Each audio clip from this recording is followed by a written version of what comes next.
Today I'm building a base for the next big beastie that I'm kit bashing together, and I wanted to show you a little bit of the process. I'm just doing a quick and easy urban terrain kind of base.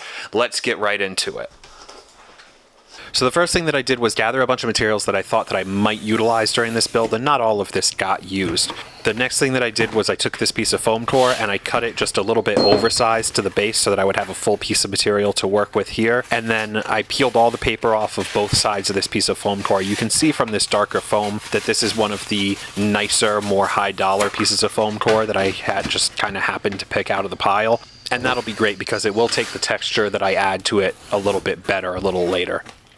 I split this foam slab in half right down the middle to make space for the inset pieces that I'll add to this base later. And I gave this one a kind of dramatic angle that came across the whole base diagonally.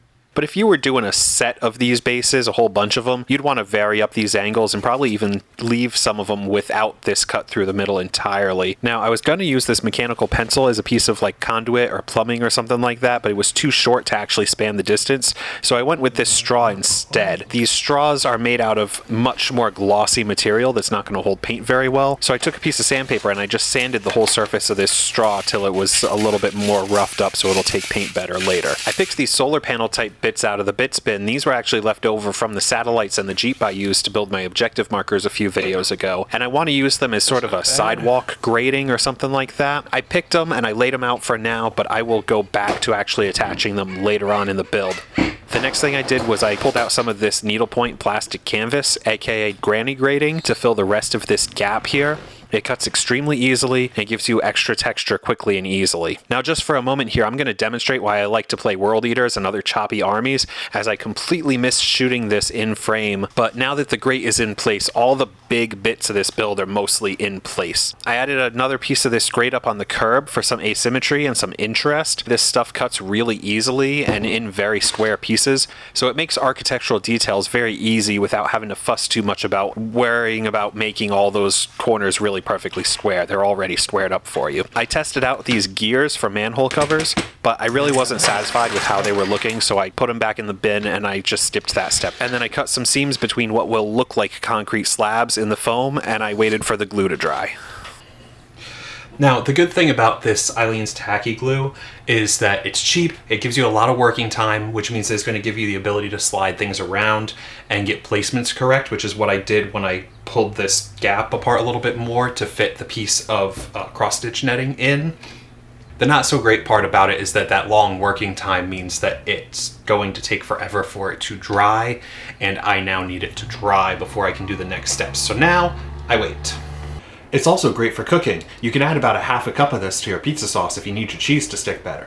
Now at this point, there's only a few steps left till we've got a finished base. The first thing that I'm going to do now that this glue is dried is I'm going to cut all the excess material so everything is flush with the base. I like to cut this foam core so that it's got a nice bevel to match the base as well and clean it up as much as I can. But the fact that it got a little hacked up and a little bit textury is fine because I am going to roll a rougher texture into it anyway in a couple steps here. Once all of this stuff is cut flush, then I'm going to add these solar panel sidewalk grate things in because it's easier for me to cut them manually and then glue them in place already cut to size than it would have been to cut through them in addition to the other layers that I had here. And then once all that is secured, I'm going to take a piece of aluminum foil here. I'm going to just roll it up into a ball, not compress it too tight and too smooth, and then I'm going to roll it around on top of that foam core and give it that concrete, rocky sort of texture that it has in the final product. This has got to be the cheapest and easiest way to add texture to most of your foam sort of ruins and accessories.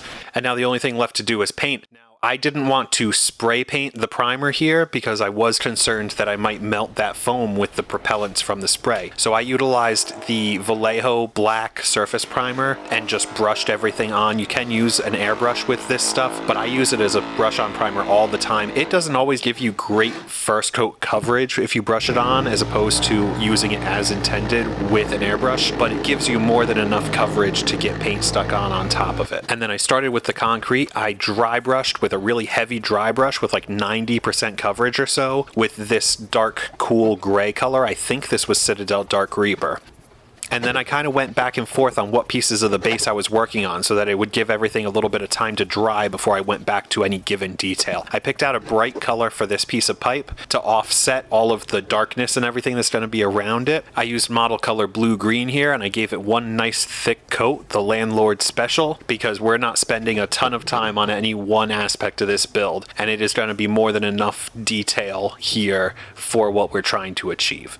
I used Game Color Silver to paint over the grates here, both in the inset and the piece up on the curb of the sidewalk. And then I noticed that I scratched up the blue-green paint on the pipe next to it a little bit with the ferrule of the brush. And I kind of debated whether I was going to leave that entirely scratched up as all free weathering or if I was going to paint over it. I ended up kind of patching up pieces. I painted over about half of those scratches and I left the other as free weathering.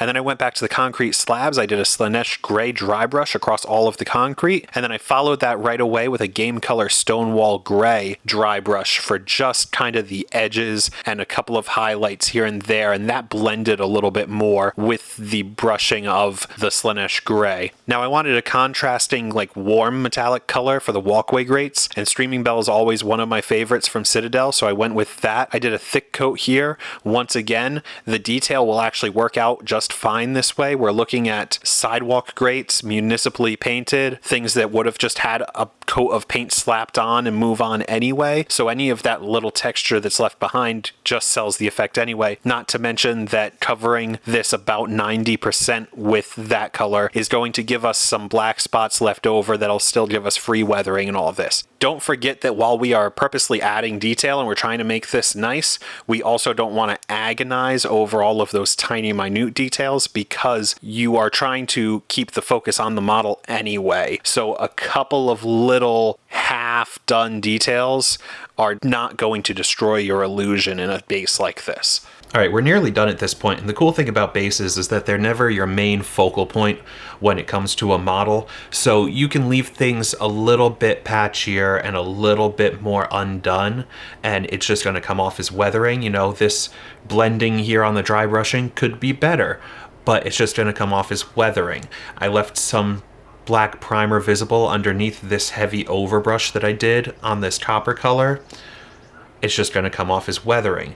The parts that I chipped on this paint with the brush while I was painting the thing next to it, I repainted some of it back in, but I left some of it as chips to be further weathering. And then the last two quick steps with paint is a black wash.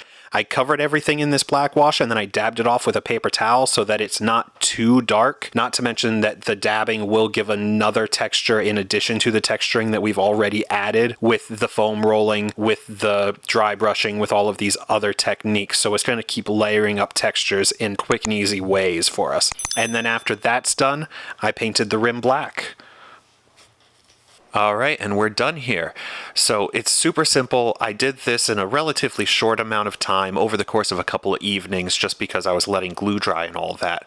But you could do this for bases. You could help unify your army by giving them a consistent base look across the army, especially if you play a faction that has different colorations. You know, you got Blood Angels that have their brightly colored armor and then a Black Death Company. You've got Chaos Space Marines who might have units from different factions like your Plague Marines, your Noise Marines, stuff like that. You've got all kinds of groups that just don't necessarily have a unified armor scheme. You can utilize a base scheme instead to make them all look like they belong together. You can also utilize this stuff for terrain. You could take any of these little greebly ideas, texture ideas, and you could utilize them for your ruins, for your buildings, even for your entire game board. As for what this base is for, well, you'll have to stick around to the next video when I start painting up my newest kit bashed Knight Khitan. Yes, he's painted in chrome, and that should make it very easy for me to paint him up as an Iron Warrior, but we will see very soon.